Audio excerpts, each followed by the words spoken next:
Salut les amis, c'est moi, j'espère que vous allez bien. Alors aujourd'hui j'ai envie d'essayer de vous faire un petit message de l'univers, de l'éther, en mode intuition uniquement. J'ai pas envie nécessairement d'utiliser les cartes, donc enfin je vais utiliser les cartes comme choix en fait, mais j'ai pas forcément envie de tirer plus de cartes que ça. Voilà, voilà.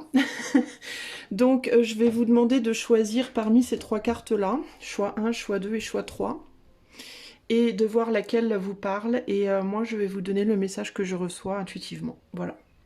Donc, choix 1, choix 2, choix 3. Et je vais commencer avec le choix numéro 1. Alors, je vais mettre ces deux-là de côté pour le moment. Et on va se concentrer sur le choix 1. Et la carte du choix 1, c'est les Pléiades. Alors la phrase, je vous la montre, mais je ne vais pas vraiment me focaliser dessus. Voilà.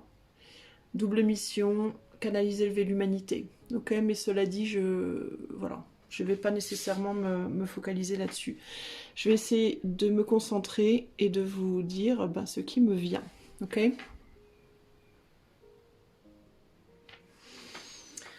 Alors, pour le choix numéro 1, bon, je suis désolée, on risque d'entendre des gens parler, hein, parce qu'on est samedi, ville touristique, je vais pas vous la faire à chaque fois. J'ai beaucoup de gens qui passent devant ma fenêtre, donc désolée à l'avance si vous entendez beaucoup de gens parler.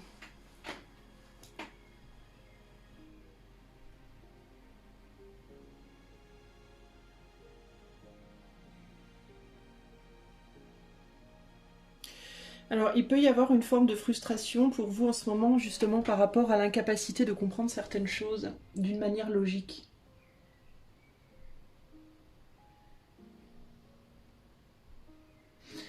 On me parle de on me parle de troubles. C'est dur pour moi de vous dire on me parle parce qu'on me parle pas vraiment, c'est des choses qui me viennent en tête, mais j'ai cette idée de vision très trouble de tout, d'une frustration. Il y a vraiment ce qui me vient le plus fortement, c'est la frustration, ce côté, cette impression de ne pas y arriver, cette impression de ne pas y voir clair, cette impression de ne pas comprendre en fait où vous allez, dans quelle étagère, entre guillemets, c'est ce que j'entends, c'est où vais-je, qui suis-je, où vais-je, dans quelle étagère. Cette sensation d'être dans le flou et de ne pas comprendre en fait, de ne pas comprendre ce qu'on attend de vous, ce qu'on veut de vous, comme si vous étiez persuadé d'avoir fait beaucoup d'efforts et d'avoir compris en fait le chemin sur lequel vous deviez être et d'avoir fait beaucoup d'efforts pour ça, mais de pas d'avoir l'impression que de vous être trompé et que tous ces efforts étaient vains en fait, et d'être en mode mais enfin pourquoi, enfin ce que je ressens c'est une espèce de frustration mélangée un peu à de la colère, mélangée à un sentiment de tristesse, d'être dépité, de mais pourquoi, j'étais en mode, j'étais tellement persuadée que c'était ça que je devais faire et maintenant je me rends compte que c'est pas ça. Et il y a un côté un peu en colère après Dieu. Il y a un côté un peu mais enfin qu'est-ce qu'on attend de moi quoi? Qu'est-ce qu'on veut de moi? Enfin c'est vraiment ça l'idée. Il y a ce côté un peu mais qu'est-ce qu'on veut de moi en fait? Il y a ce côté un peu, on n'est jamais content. Alors ça peut être peut-être par rapport à un partenaire ou à un employeur, je sais pas, ou peut-être même par rapport à vous-même. Est-ce que vous-même vous êtes déjà insatisfait de votre propre capacité en fait à faire les choses? Peut-être vous avez déjà fait beaucoup et vous êtes peut-être jamais content en fait de votre j'ai ce ressenti, mais enfin, t'es jamais content. Enfin, peut-être même qu'on vous le reproche. Il peut y avoir des gens autour de vous même qui vous le disent, mais tu es jamais content, jamais satisfait ou satisfaite. Il peut y avoir ce côté-là, ce côté, mais enfin, c'est jamais assez. Peut-être que c'est vous qui avez l'impression que vous ne faites jamais assez, mais on peut aussi vous le reprocher. Peut-être aussi que vous demandez beaucoup aux autres et que les autres vous disent, mais enfin, je fais jamais assez pour toi. C'est jamais suffisant, c'est jamais assez, c'est jamais assez bien, c'est jamais. Enfin, il y a vraiment cette idée d'insatisfaction constante en fait. Et Et en fait, c'est parce que vous cherchez pas au bon endroit. Alors, ou vous ne cherchez pas au bon endroit, ou alors les gens autour de vous ne cherchent pas. Peut-être que vous essayez trop, justement, en fait. Vous ne laissez pas couler les choses, vous essayez trop de faire des efforts, en fait. Alors, pour correspondre à quoi? À qui? Pour correspondre à quelqu'un, pour correspondre à quelque chose, parce que vous estimez que vous devez faire les choses parce que les gens vous demandent de le faire, vous devez faire les choses parce que vous-même, vous avez une moralité trop excessive qui vous demande d'être comme ci ou comme ça. Euh, Est-ce que vous faites les choses parce que vous avez vraiment envie de les faire ou est-ce que vous les faites pour coller à un idéal, le vôtre ou celui des autres? Et je comprends pas en fait. Et en fait, moi dans ma tête, je comprends pas. Et je sens que vous êtes comme ça en fait. Je pense que vous vous dites vous-même souvent, je comprends pas en fait. Et ce qu'on me dit pour vous, c'est que il faut arrêter d'essayer en réalité. Il faut arrêter. Vous êtes tout le temps en train d'essayer, et il faut arrêter d'essayer en fait. Pourquoi est-ce que vous vous mettez la misère comme ça en réalité? C'est vraiment l'énergie que j'ai là. C'est une énergie très mais enfin, arrêtez, quoi. Au bout d'un moment, stop, quoi. Enfin, je sais pas. C'est ce que je ressens. Je ressens cette espèce de ras-le-bol. Ça suffit, quoi. Ou il vous faut arrêter d'oppresser les autres pour qu'ils soient comme vous voulez qu'ils soient, il ou elle, peu importe. Ou alors, ou une situation, ou un projet où je ne sais pas ce que vous essayez de faire, de rentrer des carrés dans des rondes, je ne sais pas ce que vous voulez faire. Ou alors vous devez vous arrêter de vous faire violence à ce point-là, parce que vous n'êtes pas comme il faut, ou selon quoi, selon qui en fait, selon la société, selon vos parents, selon votre autre, selon votre employeur. En fait, voilà, mais en fait, laissez couler la personne que vous êtes. Il y a un grand besoin pour vous de vous libérer. De vous libérer des oppressions, véritablement. Des oppressions, des demandes que les autres vous font, que la vie vous fait ou que vous faites sur vous-même. Si vous essayez d'être gentil, si vous essayez d'être patient, si vous essayez d'être, je sais pas, plus comme ci, moins comme ça, pour telle ou telle raison, pourquoi vous arrêtez de le faire en fait? Ça devrait couler en réalité, ça devrait couler, il devrait pas y avoir cette... Après oui, évidemment, on a tous besoin de faire quelques efforts à droite à gauche dans nos relations, pour le quotidien, on va dire. Par exemple, quand on est en colère contre quelqu'un, pour pas lui foutre une main dans la figure, et ben on est obligé de prendre un peu sur soi pour se retenir. Mais néanmoins, ça veut pas dire qu'on peut pas dire à la personne ce qu'on pense. Vous voyez? Donc il y a se retenir et se retenir, quoi. Il y a faire des efforts et faire des efforts. Mais quand faire l'effort devient une oppression permanente, quand faire l'effort devient une tyrannie que l'on pose sur l'autre ou sur soi, alors c'est plus un effort, c'est du sacrifice. Vous voyez, c'est plus... y a ce sujet-là aussi, le sacrifice ou le don de soi, enfin le don de soi ou le partage, enfin, partager qui vous êtes et puis vous donner entièrement, il y a quand même des limites, quoi. Enfin, vous voyez ce que je veux dire? Il y a des limites entre faire les autres, partager ce que vous avez avec les autres et puis tout donner, quoi. Puis vous donner au point de vous oublier et de vous perdre complètement et de même plus savoir qui vous êtes. Et là, je vous sens vraiment dans une situation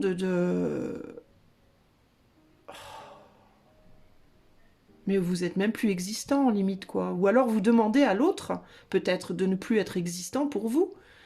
Est-ce que c'est vous qui faites ça, qui vous faites ça à vous-même, ou est-ce que vous le faites pour quelqu'un d'autre, ou est-ce que vous l'exigez de quelqu'un autour de vous, ou des autres? Est-ce que vous exigez des autres qu'ils changent au point de ne plus être eux-mêmes pour vous plaire, pour satisfaire à vos besoins? Ou est-ce que vous le faites pour quelqu'un? Pour quelle raison vous faites les choses? En fait, vous, on vous demande véritablement de vous questionner sur la fondation, le fondement de pourquoi vous faites les choses. Pourquoi vous faites ça, en fait? Pourquoi vous le faites à vous? Pourquoi vous le faites aux autres? Ici, il y a besoin véritablement de laisser couler et il y a besoin d'être beaucoup plus naturel, quitte à décevoir à certains moments, quitte à ne pas correspondre à, et puis de laisser les autres être qui ils sont, quitte à ce qu'ils ne vous correspondent pas, en fait. Quand on ne correspond pas à une situation, c'est pas la peine de forcer. Même si on force, ça correspondra jamais. Et quand on ne correspond pas à quelqu'un, ben, c'est pas la peine de forcer, ou soi-même ou l'autre. Ça ne correspondra jamais. La seule chose que ça va faire, c'est créer des blessures, c'est créer des fractures profondes en vous et en l'autre, ou en les autres. Mais ça va pas coller en fait. On peut pas forcer les choses en fait. Est-ce que vous pouvez lâcher prise en réalité? Est-ce que vous pouvez lâcher prise? Est-ce que vous pouvez arrêter ça? Est-ce que vous pouvez juste accepter que les choses sont ce qu'elles sont précisément et ne peuvent pas être autre chose que ce qu'elles sont en réalité? Vous avez le choix d'essayer de vous y adapter, mais si vous forcez trop, vous allez vous faire du mal. Si vous ne pouvez pas vous adapter à quelque chose, il vous faut reculer. Alors il vous faut passer à autre chose, véritablement. Et si vous ne pouvez pas vous adapter à quelqu'un, de la même manière, lâchez cette personne. Et ne demandez pas à cette personne de s'adapter à vous. Si la personne tient à vous et qu'elle vous aime, elle essaiera toute seule de le faire. Et elle essaiera jusqu'au point où elle n'y arrivera plus. Et ça sera très bien comme ça. Et vous devriez en faire autant, en vérité. Et pas seulement dans une relation, hein, mais aussi dans un travail, dans n'importe quelle entreprise. Arrêtez de vouloir forcer à tout prix les choses. Si vous n'y arrivez pas, reculez, arrêtez, mettez-vous en pause. Laissez-vous au moins le temps, si vous n'y voyez pas clair, puisque je sentais une vision très troublée chez vous au départ, si vous ne voyez pas clair, si vous ne comprenez pas, alors au moins, laissez-vous au moins le temps, mettez les choses en pause suffisamment longtemps pour y voir clair. Et encore une fois, pour y voir clair, il ne faut pas regarder constamment. Si vous avez si vous êtes, vous vous penchez au-dessus d'un étang avec de l'eau qui est troublée, et que vous essayez de voir le fond de l'étang, c'est pas parce que vous resterez là à forcer vos yeux sur le même point pendant 3 heures que vous y verrez plus clair. C'est pas le fait que vous forciez vos yeux à regarder à travers l'eau troublée. L'eau va pas s'éclaircir pour satisfaire vos yeux, quoi. Vous voyez? Donc ça sert à rien d'essayer d'aller voir au fond. Il y a des choses qui doivent être troubles, pour une raison précise. Si vous ne devez pas voir au fond de l'eau, c'est parce qu'il y a une raison précise à cela. Moi, je la connais pas, vous la connaissez pas non plus, mais je vous garantis qu'il y en a une. Et si l'eau doit, à un moment donné, la vase doit à un moment donné se poser au fond de l'eau et que vous devez y voir plus clair, ça se fera en temps et en heure, et c'est pas vous qui aurez le contrôle là-dessus. Au contraire, plus vous allez chercher à remuer l'eau pour essayer d'enlever la vase, plus elle va se décoller du fond, et moins vous y verrez clair. Donc il peut y avoir ce côté aussi, pour certains d'entre vous, à vouloir travailler sur vous trop. Vous voyez, souvenez-vous de cette image de la vase et de l'eau. Si la vase s'est décollée du fond de l'eau, c'est-à-dire si des choses se sont soulevées, des problématiques se sont soulevées du fond de votre être, et que vous voulez en savoir plus, en fait, que vous voulez comprendre plus, et que vous voulez aller plus en profondeur, plus vous allez remuer l'eau, donc vos émotions, donc et la vase qui est du coup en apesanteur dans l'eau, bah plus la vase du fond va se décoller en effet, mais plus ça va se décoller, moins vous allez arriver à comprendre. En fait, ça va devenir de plus en plus opaque, de plus en plus obscur. Il vaut mieux traiter les choses les unes après les autres et les laisser les éléments naturels, le soleil, le vent, l'air, remuer l'eau à un rythme naturel, décoller les choses à un rythme naturel et vous les proposer à un rythme naturel. Quand vous aurez résolu un problème, quand vous aurez compris une problématique en vous, tout naturellement, cette vase-là va se redéposer au fond ou va s'en aller. Et une autre partie de la vase va se décoller pour vous amener une autre problématique. Mais c'est des choses qui doivent se faire de manière naturelle, en fait. Et plus vous allez essayer de forcer les choses pour qu'elles aillent plus vite, dans un espèce d'empressement à la résolution de votre propre être, en fait, et moins vous allez y voir clair et plus vous allez vous rendre dingue, en fait. Donc le mieux, c'est de comprendre les problématiques, essayer de comprendre les problématiques au fur et à mesure. Et quand vous avez compris une problématique, digérez-la, laissez-la tout naturellement s'en aller et laissez tout naturellement quelque chose d'autre s'élever sans chercher à les voir en fait. Ici, il peut y avoir vraiment des personnes qui cherchent trop à travailler sur elles en fait. Hein. dans une espèce d'empressement à la résolution de soi pour atteindre un but ou des buts précis. Et cet empressement, c'est peut-être même précisément cet empressement-là qui vous rend si dur avec vous-même et peut-être aussi dur avec les autres. Vous pouvez avoir une problématique de temporalité, de vouloir presser le temps, qui peut se refléter dans votre vie au jour le jour, en mode je suis pressée de manière générale, je suis pressée de terminer ce travail, je suis pressée de faire à manger, je suis pressée de voir cette personne, je suis pressée, pressée, pressée. Et on vous dit, mais enfin, arrêtez quoi. Arrêtez, vous allez vous rendre dingue. Il vous faut ici véritablement vous calmer. Alors avec cette image-là, des Pléiades, il peut y avoir l'idée aussi, on voit des personnes en apesanteur là, qui se lèvent, qui s'élèvent. Donc il y a l'idée, vous êtes en train, on vous rassure peut-être sur le fait que vous êtes bien en train de vous élever, mais laissez-vous porter en fait véritablement. C'est pas vous qui clairement pouvez sauter et vous détacher de la planète quoi. Si vous sautez, vous allez retomber sur vos fesses. Hein. Donc on vous dit, laissez-vous porter, arrêtez de vouloir maîtriser le truc. Moins vous allez chercher à maîtriser, plus vous allez vous élever naturellement. Alors que si vous cherchez à tout prix à lutter, vous vous élèverez pas, et puis vous aiderez pas les autres non plus à s'élever, clairement. Personne n'y gagnera en réalité. Donc il vous faut vous calmer, vous détendre. Alors comment vous détendre de manière concrète? Parce que vous allez vouloir contrôler ça aussi, et vous allez dire, oui mais comment on se détend? Bah déjà arrêtez de le demander. Première chose, pourquoi vous n'allez pas faire votre vaisselle, votre lit, méditer, faire de la danse, voir un pote, je sais pas, rigoler, faire... En fait, il vous faut faire tout ce qu'il vous faut faire pour ne pas penser à ce qu'il vous faut faire. Voilà. En gros, c'est ça. Arrêtez de réfléchir à tout, en réalité. Vous réfléchissez trop à tout. Et vous réfléchissez même à comment arrêter de réfléchir. Et vous réfléchissez à comment arrêter de réfléchir au fait d'arrêter de réfléchir. Vous voyez, c'est une espèce de folie comme ça. Arrêtez quoi. Et pour arrêter de réfléchir, il vous faut faire des choses. Donc si vous êtes très occupé, ben, soyez heureux d'être occupé, même si c'est pas forcément par des choses qui vous plaisent nécessairement beaucoup. Réjouissez-vous d'être occupé, parce que tous ces moments d'occupation vont vous empêcher justement de réfléchir. Et si vous n'êtes pas assez, trouvez des façons de vous occuper, trouvez des choses à faire. Et si vous n'arrivez pas à vous occuper, regardez un film, lisez un bouquin, faites ce qu'il faut pour décrocher votre mental de votre mental. Voilà ce que j'ai à vous dire à vous les amis. J'ai plus rien à dire là. Je sens que voilà, tout est dit.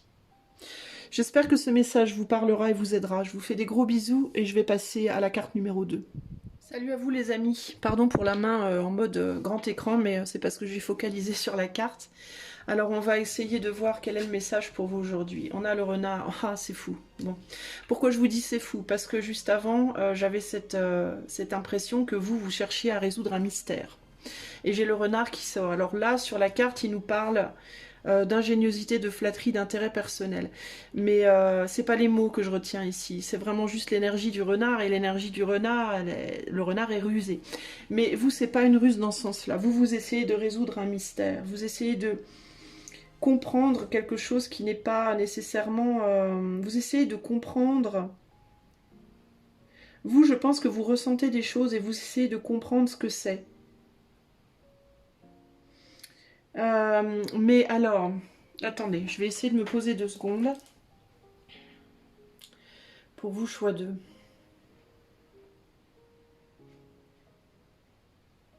Alors vous essayez peut-être trop de... Vous comprenez pas, vous voyez des choses illogiques autour de vous, et vous comprenez pas pourquoi. Vous pouvez même être complètement subjugué par l'illogisme de certaines personnes dans votre vie en ce moment. Ou de certains événements. Alors ça peut être des signes pour certains d'entre vous. Alors j'entends, on me montre une oreille, on me montre l'oreille. Donc vous entendez des choses. Alors vous les entendez. Littéralement, vous entendez des gens autour de vous dire des choses et vous n'arrivez pas à comprendre la logique de ces choses. Et vous trouvez ça... Vous vous dites, mais vous, je vous sens en mode, tiens, c'est bizarre ça. Pourquoi on me dit ça? Pourquoi ils disent ça? Donc vous êtes peut-être beaucoup focalisé sur les infos. Ce qui se dit aux infos, aux news. Des choses, vous savez qu'il y a des choses qui sont pas claires et vous essayez de comprendre ce que c'est. Ou alors ça peut être... une... Alors peut-être que... Alors, vous comprenez pas des choses qui vous paraissent illogiques, ou alors vous entendez tous les points de vue, vous voyez la logique dans tous les points de vue, mais en même temps, vous perdez dedans. Alors vous, il y a un truc comme ça. Qu'est-ce que... Même moi, j'ai du mal à le saisir. Il peut y avoir aussi des signes que vous recevez ou de la clairaudience que vous entendez et vous comprenez pas. Vous comprenez et en même temps vous comprenez pas. C'est ça en fait, c'est cette impression de en même temps comprendre et en même temps ne pas comprendre. Euh, et vous essayez de comprendre. Pourquoi? Pourquoi vous en même temps vous comprenez, en même temps vous comprenez pas?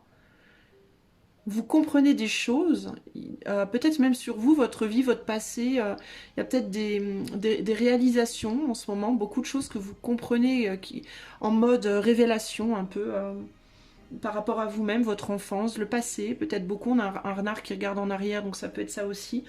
Mais en même temps, vous ne comprenez pas pourquoi vous les comprenez. C'est-à-dire que vous vous dites, ok, j'ai compris, mais qu'est-ce que ça vient me dire, quoi. En gros, c'est ça.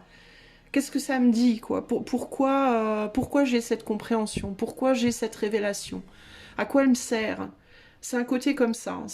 Vous arrivez pas. Alors peut-être que du coup, vous regardez beaucoup de tirages, beaucoup de vidéos, beaucoup, peut-être même que vous faites les cartes vous-même, peut-être que vous essayez d'intuiter sur beaucoup de choses, mais ça vient pas.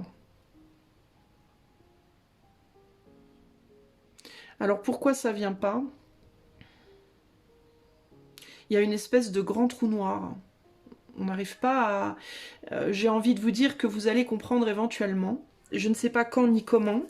Mais là, c'est comme si en gros, vous aviez plein de morceaux de puzzle. On vous donnait... la vie vous amenait des morceaux de puzzle.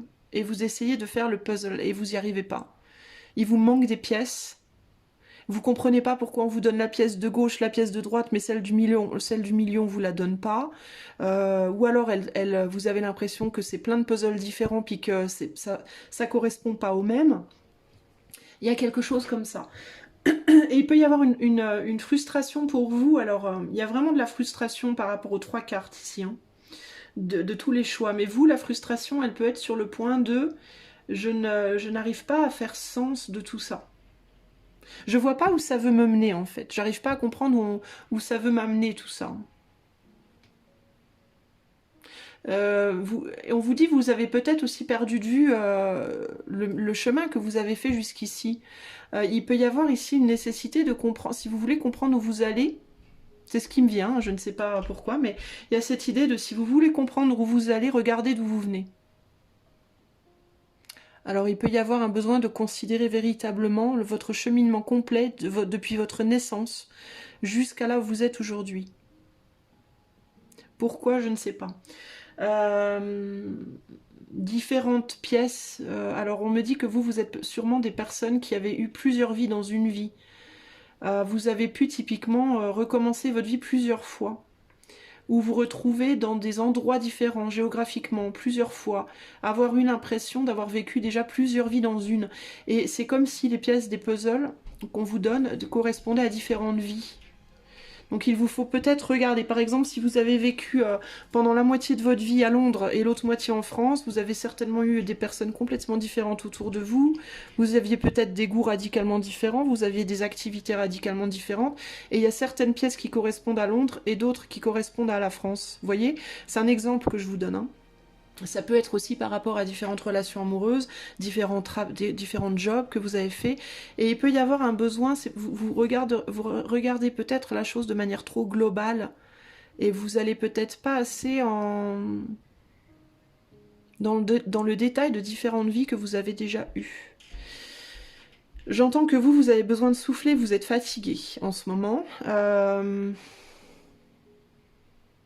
Et je sais pas pourquoi, mais vous retenez beaucoup votre souffle. Alors consciemment ou inconsciemment, vous pouvez avoir du mal à respirer de manière fluide, de manière zen. Vous pouvez être beaucoup dans le fait de retenir votre souffle. Alors si c'est le cas, pourquoi vous retenez votre souffle? Vous le faites peut-être de manière même, vous en rendez même peut-être pas compte. Pourquoi vous retenez votre souffle? À quoi correspond le souffle? À la naissance? Est-ce que vous avez vécu quelque chose dans votre naissance qui Est-ce que vous avez manqué de vous étouffer à la naissance? Est-ce que vous aviez le cordon autour du cou? Est-ce que vous avez eu du mal à prendre votre premier souffle? Est-ce qu'il y a quelque chose comme ça? Est-ce qu'on vous a pas laissé souffler dans votre vie? Est-ce que vous avez eu une vie trépidante au point où vous n'avez pas eu le temps de souffler? Est-ce que justement là maintenant vous devez faire les puzzles que vous n'avez pas fait pendant genre les 30 ans passés? Est-ce que c'est ça? Est-ce que vous êtes dans une phase de vie où vous essayez de faire sens et ça vous frustre parce que vous comprenez pas, mais c'est parce que vous avez accumulé tellement de pièces, justement, que c'est difficile de faire sens? Euh, Est-ce que vous avez l'impression de trop vous reposer ou de pas assez vous reposer? Il y a quelque chose par rapport au souffle, par rapport à l'air, par rapport au vent, par rapport à... je sais pas. Est-ce que vous regardez pas les choses avec suffisamment d'altitude? Est-ce que vous regardez les choses de manière trop terre à terre ou au contraire, avec trop de pas assez terre à terre, il peut y avoir quelque chose comme ça aussi. Euh,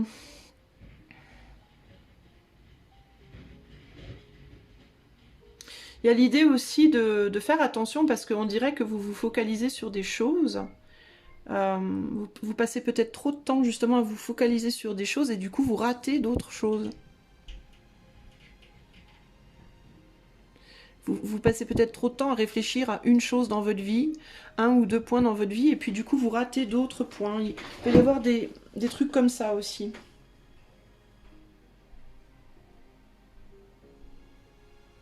Est-ce que vous avez l'impression d'avoir laissé passer des choses aussi, d'avoir raté des occasions? Est-ce que vous vous en voulez d'avoir pris certaines décisions dans votre vie, d'avoir fait certains choix?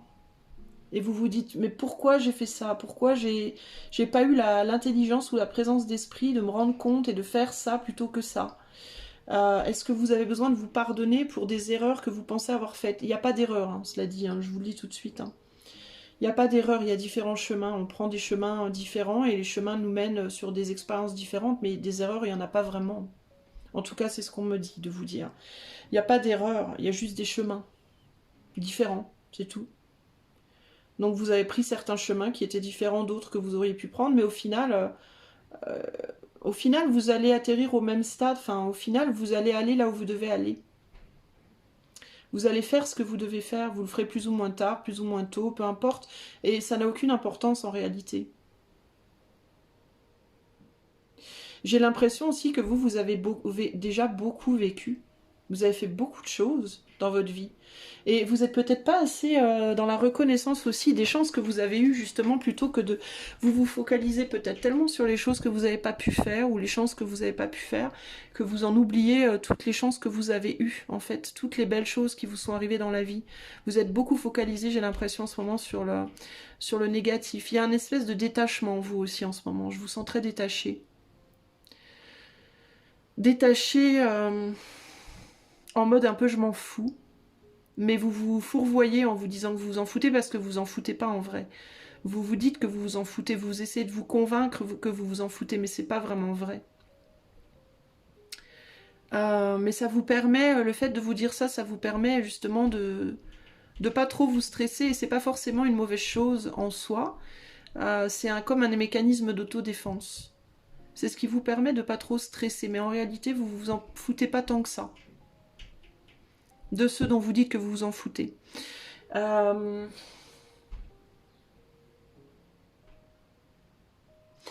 vais pas vous donner de conseils.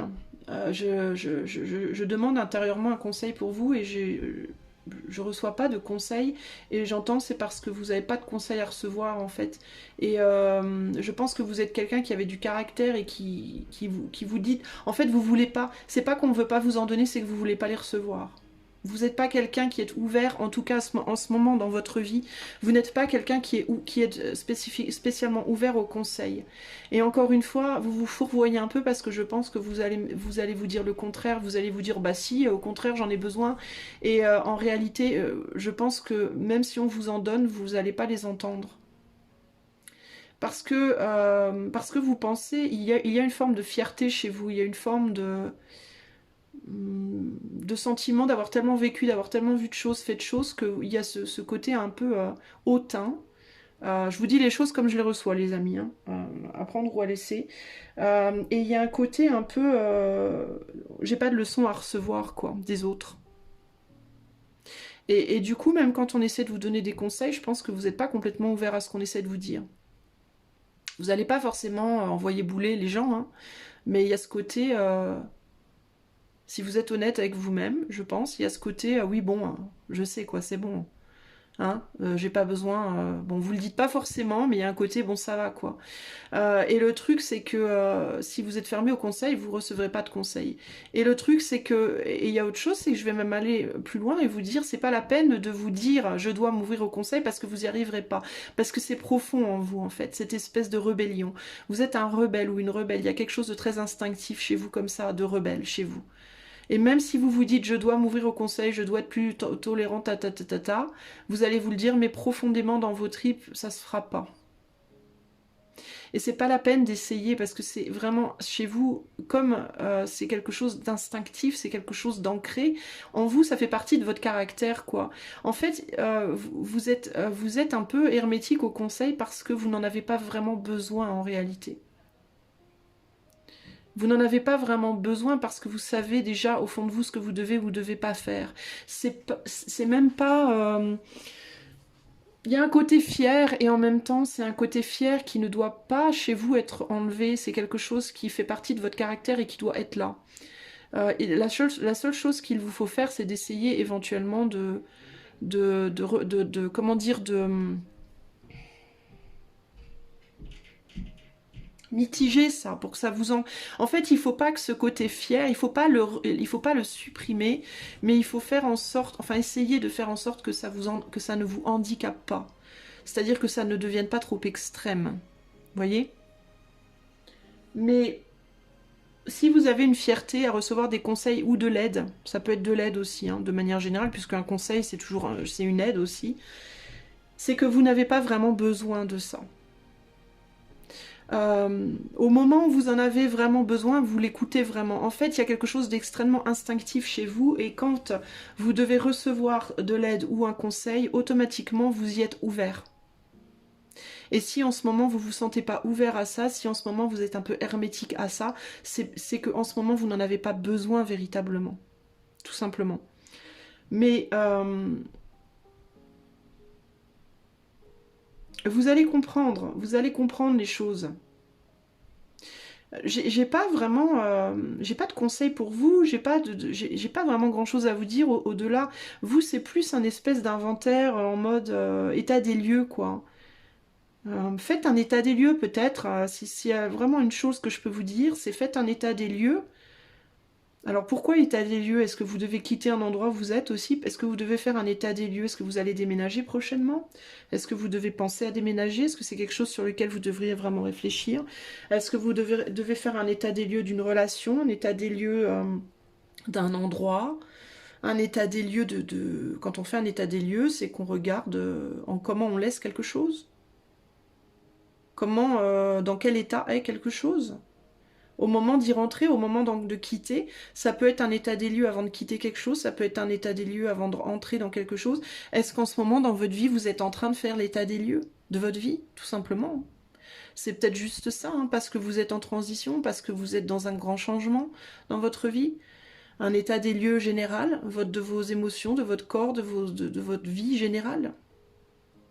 Une constatation, je constate que ça c'est endommagé, là ça va, là il faut refaire, là est-ce que c'est juste ça en fait qu'il vous faut faire, vous juste un état des lieux de la situation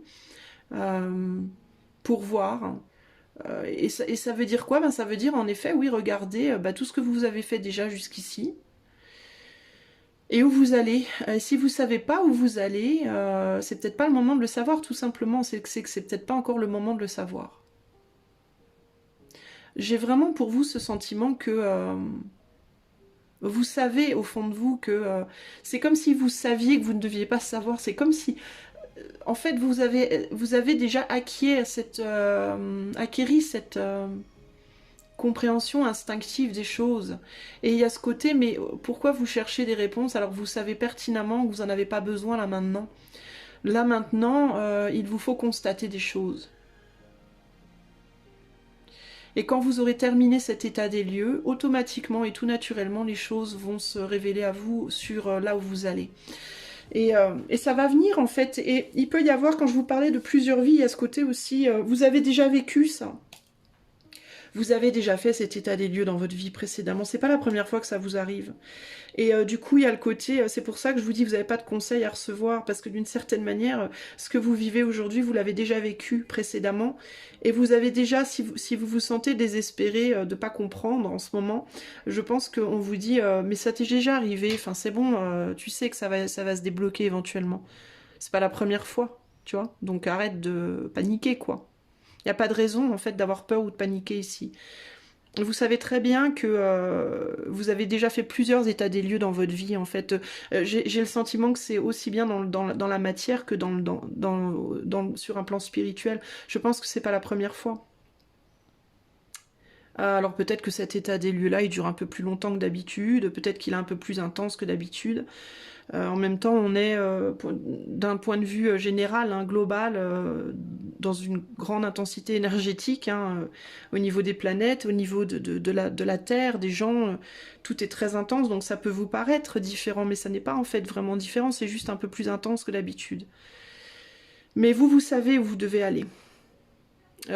Au profondément en vous, vous avez cette connaissance, même si elle n'est pas encore révélée à votre mental, elle est dans vos cellules.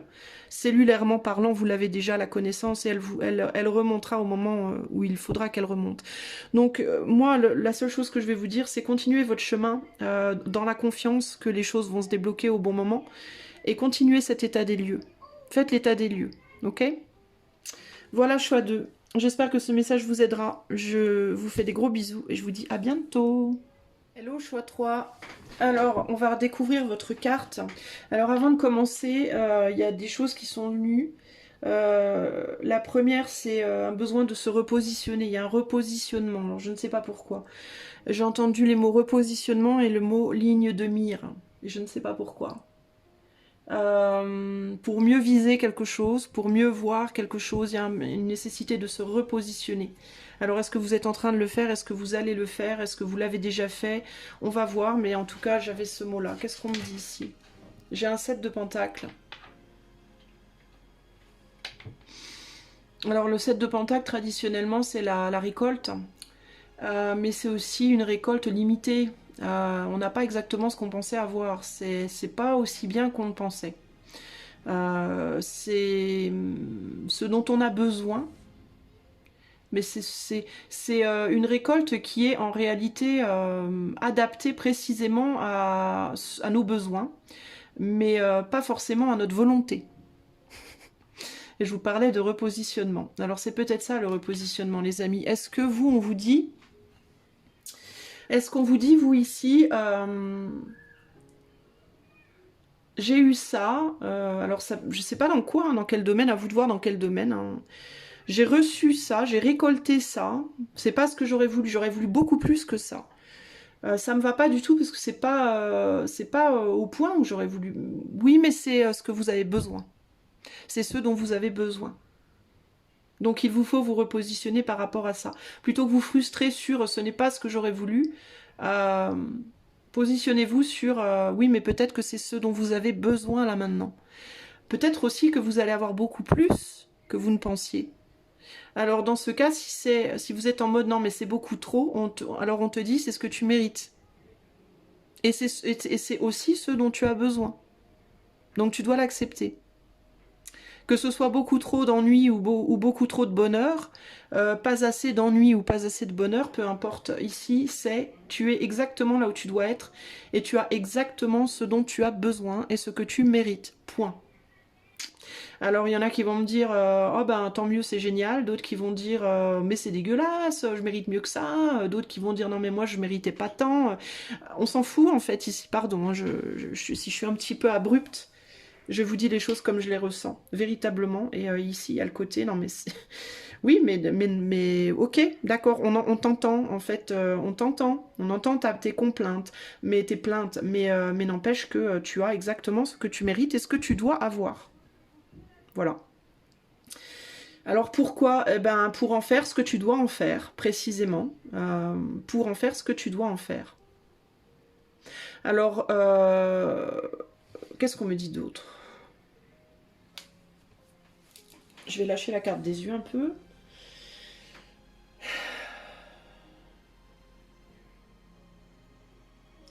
Alors, je peux avoir de la tristesse, j'ai une tristesse qui vient. Alors, ça peut être une tristesse... Oh, attends, 2 secondes,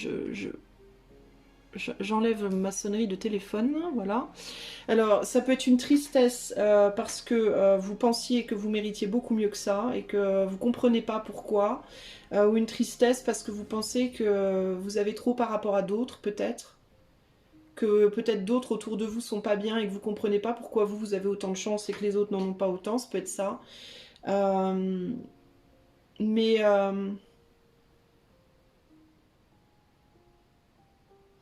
on vous dit les autres ont peut-être eu à certains moments aussi et vous n'aviez pas. En gros, ce que j'entends ici, c'est que la roue tourne. Chacun son tour, quoi. Il peut y avoir des gens ici qui se disent mon Dieu, mais pourquoi il m'arrive ça en ce moment ou de mal, ou pourquoi il m'arrive ça de bien. Et il y a ce côté, il faut comprendre que chacun a son tour, quoi. Et que si il y a un besoin de relativiser les choses, nous on voit où on en est dans l'espace d'une vie, mais en réalité, l'espace de notre vie dans l'univers, c'est un centième de seconde. Et pour une fourmi, c'est l'espace d'une vie pour nous. Pour une fourmi, c'est notre vie. Si notre vie, on va dire, elle est de 100 ans, bah pour une fourmi, ça en fait 200. Enfin, vous voyez, selon comment on se positionne, selon... enfin, c'est toute une histoire de macrocosme et de microcosme et d'énergie, etc. Mais les horloges sont pas les mêmes pour tout le monde. Le temps ne va pas à la même vitesse pour tout le monde. Et puis pourtant, tout le monde est heureux et tout le monde est malheureux. Chacun son tour, quoi. Et parfois c'est dans différentes vies, parfois c'est dans l'espace d'une seule vie. Et puis parfois on vit 3 vies dans une vie. Et puis chacun a son rythme, chacun a son horloge, chacun... Et tout est juste en fait, il n'y a rien d'injuste ici. Mais ça nous paraît injuste à nous dans notre petit être, avec notre petit ego, dans notre petit univers, notre petite bulle. Mais en réalité, rien n'est injuste. On me dit c'est comme la justice, y a deux justices quoi, il y a la justice des hommes et la justice divine, et peut-être que la justice des hommes elle est comme elle est, mais la justice divine elle est différente. Et il faut le comprendre. Et on te demande pas de l'accepter, on te demande juste de le comprendre. Après si tu l'acceptes ou pas, c'est pas le problème du divin. C'est pas son problème au divin. C'est ton problème à toi en réalité. Et ça fait partie de ton évolution de vie. Ça fait partie des leçons que tu dois apprendre. L'acceptation du fait de ne rien... de n'avoir le pouvoir en réalité sur pas grand chose, quoi. Tu as le pouvoir dans ta petite vie personnelle, mais au-delà de ça, tu n'as pas le pouvoir. Et encore, même dans ta petite vie personnelle, tu n'as pas le pouvoir sur tout. Mais en réalité, tu n'as pas vraiment le pouvoir. La meilleure chose à faire pour toi serait juste de laisser les choses venir et partir, hein. C'est-à-dire les malheurs, les bonheurs, les accepter, les laisser venir et les laisser partir. Accepter ce que tu reçois et laisser partir ce qui doit partir. Tu as peut-être du mal à quitter quelqu'un, tu as peut-être du mal aussi à laisser quelqu'un te quitter. Des amis qui passent, qui viennent et qui s'en vont dans ta vie, des amours qui viennent et qui s'en vont, des jobs, des opportunités qui viennent et qui s'en vont. Cette récolte-là, on te dit, est une récolte, mais tu en auras bien d'autres. Cette récolte-là n'est peut-être pas au stade où tu pensais qu'elle devrait être, hein. Elle est peut-être moindre. Et on te dit, peut-être que la prochaine sera plus fructueuse. Tout va dépendre de où tu plantes la graine et comment tu l'entretiens. Et puis des aspects aussi extérieurs qui ne sont pas de ta portée, hein. Quand tu plantes une graine, tu la plantes, tu essaies de chercher le meilleur terrain. Si tu es malin, tu vas chercher le meilleur terrain. Tu vas d'abord étudier quelle graine tu plantes. Tu vas d'abord aller ouvrir des livres et te renseigner sur j'ai une graine de rosier. Quel est le meilleur terrain pour planter mon rosier?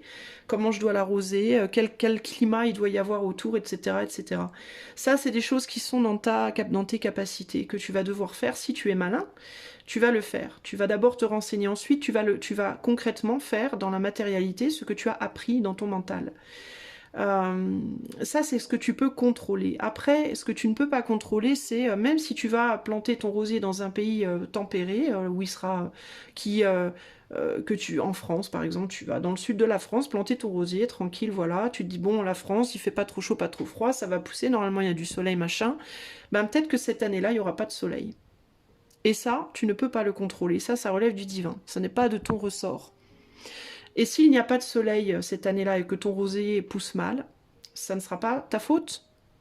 À partir du moment où toi, tu as fait tout ce que tu pouvais, tu as appris pour planter ta graine, tu l'as plantée au meilleur endroit possible selon les connaissances que l'on t'a données. Déjà, tu vois, il y a plein de facteurs. Il y a le facteur de... Toi, tu as beau avoir les meilleures connaissances et faire ton travail au mieux de tes capacités. Si le divin a décidé que ton rosier ne serait pas blindé de roses, ben, il ne le sera pas. Pourquoi? Pourquoi? Alors tu vas dire, mais pourquoi, bon Dieu, pourquoi? Parce que c'est comme ça. Parce que le divin a des plans, des projets pour toi que tu n'as pas. Parce que le divin va te donner précisément ce que tu mérites d'avoir, c'est tout. Peut-être que tu auras un rosier qui n'aura que 3 roses, ou alors tu pourras avoir un rosier qui aura 120 roses. Alors que toi, tu te serais dit, je vais en avoir une vingtaine. Tu vas en avoir 100. Tu vas pas comprendre pourquoi. Ben, tu peux te dire humblement, ouais, j'ai eu de la chance, j'ai fait de mon mieux, mais j'ai eu aussi de la chance. Ou alors tu vas avoir un ego surdimensionné, tu vas dire, mon rosier, il a 100 roses parce que je suis juste trop top de la balle, je déchire tout, je suis juste le meilleur. Ou alors tu vas te dire, ben, parce que le divin a décidé que ce serait comme ça, avec humilité.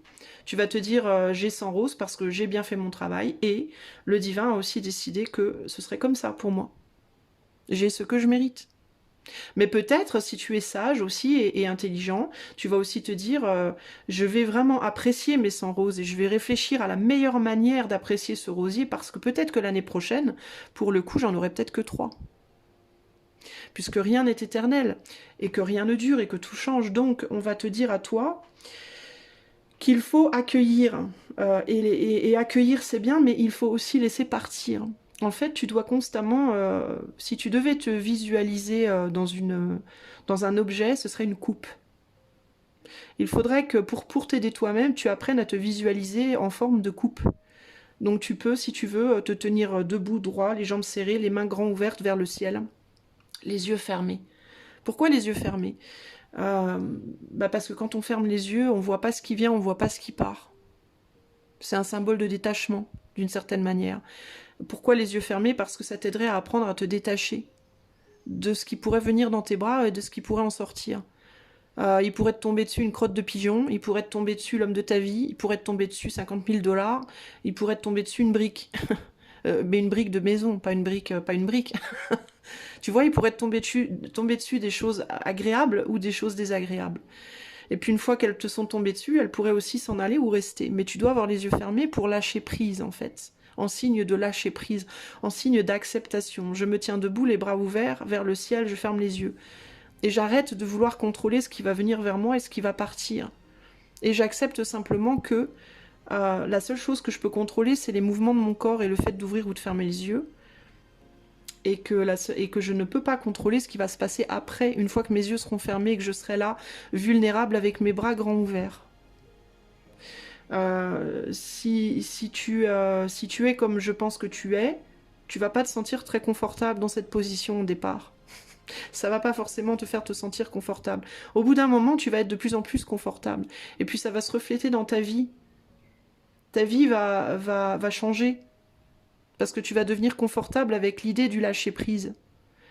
Un peu comme cet exercice qu'on fait des fois en thérapie. Enfin, moi, je l'ai jamais fait parce que j'ai jamais fait de thérapie, mais je l'ai vu à la télé. Tu sais, mettez-vous devant quelqu'un, tournez-lui le dos, fermez vos yeux, mettez vos bras en croix sur vous et laissez-vous tomber en arrière. Et faites confiance qu'on va vous rattraper. Et ben c'est ça, c'est cet exercice-là, mais si vous avez quelqu'un avec qui le faire, vous pouvez d'ailleurs le faire, mais sinon vous pouvez le faire comme ça, en vous mettant en mode coupe. J'accepte. J'accepte tout ce qu'on va me donner et tout ce qu'on va me prendre. Le meilleur comme le pire. J'accepte tout.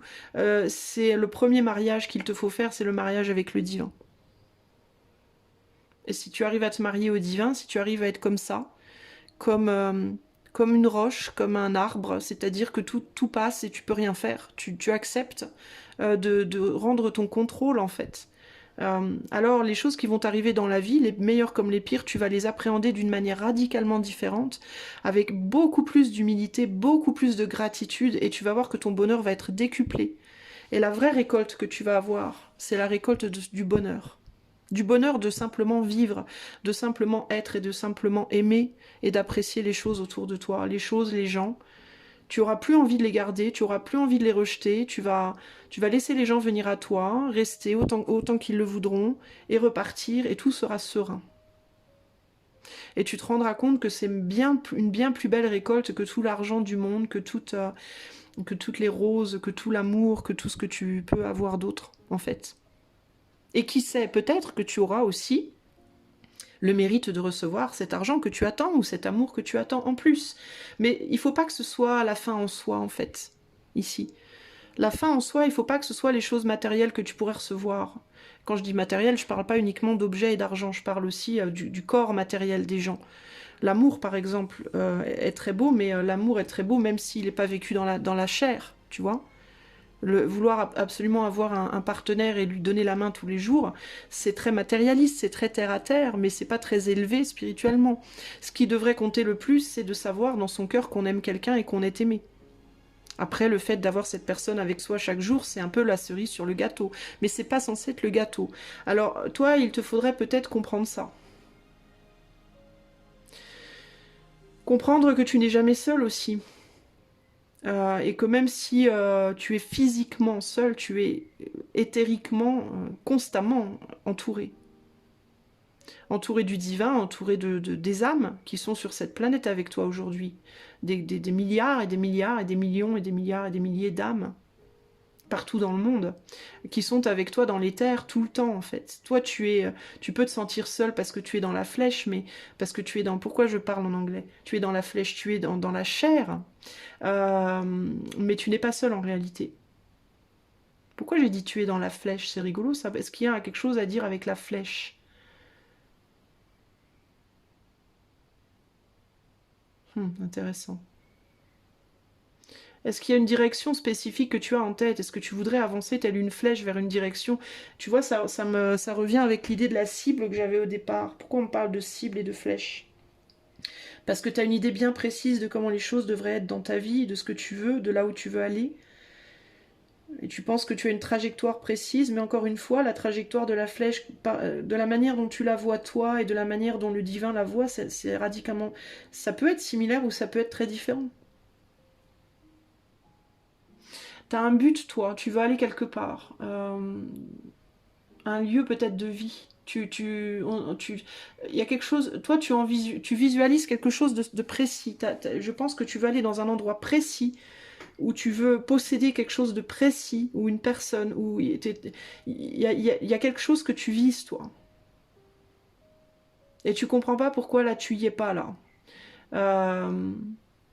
On te dit aussi, il faut travailler, hein, il faut travailler, il faut faire des choses concrètes, ça viendra pas tout seul, hein. Tu t'attaches aussi peut-être... on te dit aussi... Oui, c'est ça, il faut sacrifier aussi des choses pour y arriver. Tu peux pas y aller dans l'état. Tu serais mal reçu. Pourquoi on me dit ça? Tu serais mal reçu dans l'état. Pourquoi on me dit ça? C'est bizarre, ça. Tu serais mal reçu si tu y allais maintenant, là. Si tu avais cette chose-là maintenant. Pourquoi? Parce que tu n'as pas les bons... J'ai l'image de quelqu'un qui veut aller dans un château noble où il y a des gens riches et qui est habillé en haillons. Et qui est potentiellement riche intérieurement, mais parce que cette personne elle est habillée dans des haillons, on va penser qu'elle n'est pas riche. On va pas voir. Et il peut y avoir une négligence en mode mais c'est bon, c'est pas parce que je suis habillée en haillons que je suis de la merde. Certes, on est bien d'accord. Mais tout le monde ne verra pas ça, en fait. Tout le monde ne verra pas les choses comme ça. Et ça ne veut pas dire que les gens seront pires que toi ou mieux que toi. Ça veut simplement dire qu'ils n'auront pas la même perspective. Et que il faut parfois... Alors, on me remontre la flèche. Alors, on me montre la flèche et il y a l'idée que pour que la flèche aille droit au but où elle doit aller, elle doit d'abord partir d'un angle spécifique. Voilà pourquoi on me montre la flèche. Parce que tu te dis, ce n'est pas à toi de faire les efforts pour être aimé ou accepté ou reconnu comme tu devrais l'être, ou pour que l'on voit ce que tu es capable de faire ou d'être. C'est aux autres d'avoir l'esprit ouvert. Non. Si tu dis ça, c'est comme si tu disais à la cible que la flèche, elle doit arriver au centre de la cible, peu importe comment tu la tires.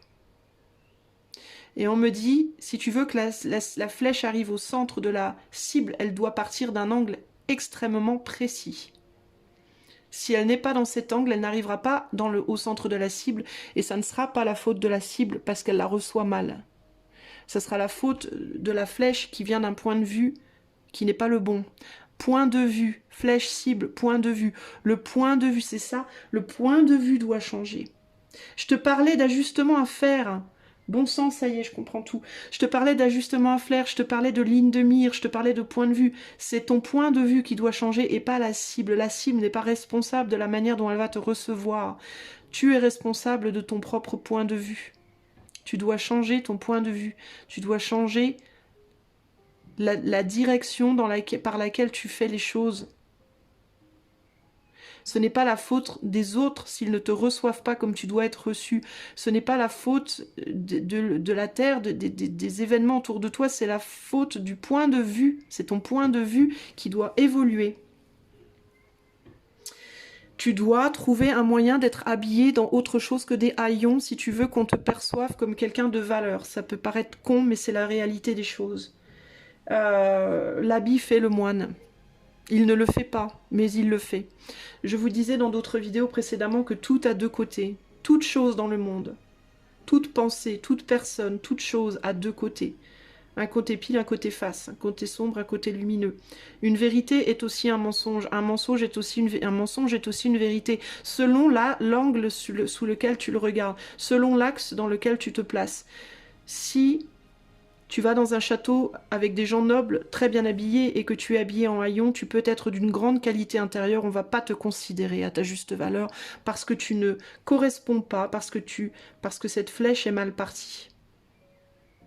Ça peut être une merveilleuse flèche avec une pointe d'or et des plumes de faon. Pas de faon de... Pourquoi de faon? De paon, pardon.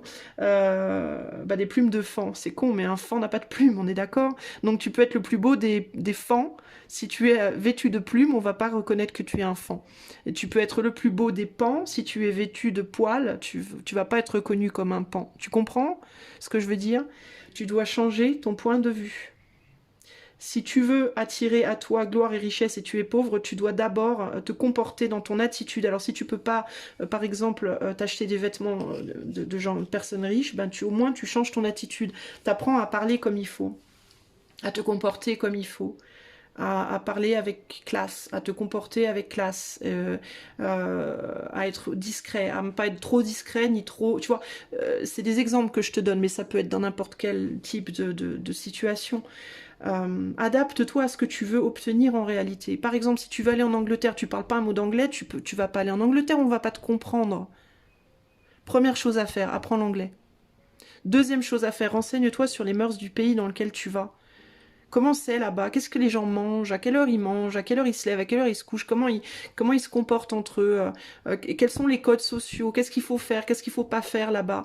Et tu peux dire, oui, mais moi je suis français, je vais aller en Angleterre et on va m'accepter en tant que français. Non, tu vas en Angleterre, tu vas devoir toi t'adapter au pays. Donc tu vas pas, si tu vas dans la maison de ton voisin, tu vas pas aller dans la maison de ton voisin et lui dire, moi je viens chez toi, mais je veux vivre comme chez moi. On est d'accord, c'est un gros manque de respect. Tu vois? Donc tu vas aller chez ton voisin, tu vas t'adapter au mode de vie de ton voisin pour que ton voisin soit capable d'apprécier ta personne pleinement, avec le respect que tu lui donnes et aussi ton caractère propre. Par contre, si tu vas chez ton voisin et que tu mets les pieds sur la table et que tu fais n'importe quoi, ton voisin, il va pas comprendre, il va te détester pour ça, et il va même pas être ouvert à qui tu es véritablement, tu comprends? Il va pas être ouvert à savoir si vous avez les mêmes points de vue en politique ou si vous aimez tous les deux jouer au golf. Il en aura rien à foutre, ton voisin. La première chose qu'il va voir, c'est ce mec-là ou cette nana-là, elle me respecte pas. Donc je veux pas en savoir plus, en fait, tu vois? C'est exactement ça, tu as un but dans la vie, ou des buts, ça peut être un ou plusieurs, un amour, professionnellement, dans ta vie globale, je sais pas. mais tu te comportes d'une manière où tu as un point de vue sur la manière dont tu dois être qui n'est pas en accord avec le but que tu te fixes. Donc tu dois changer ton point de vue, ok? On me dit stop, on me dit ça suffit. Donc j'arrête, je pense que je t'ai dit tout ce que je pouvais te dire. Je te fais des gros bisous, j'espère que cela t'aidera. Et je te dis à bientôt pour de nouvelles aventures. Bye bye!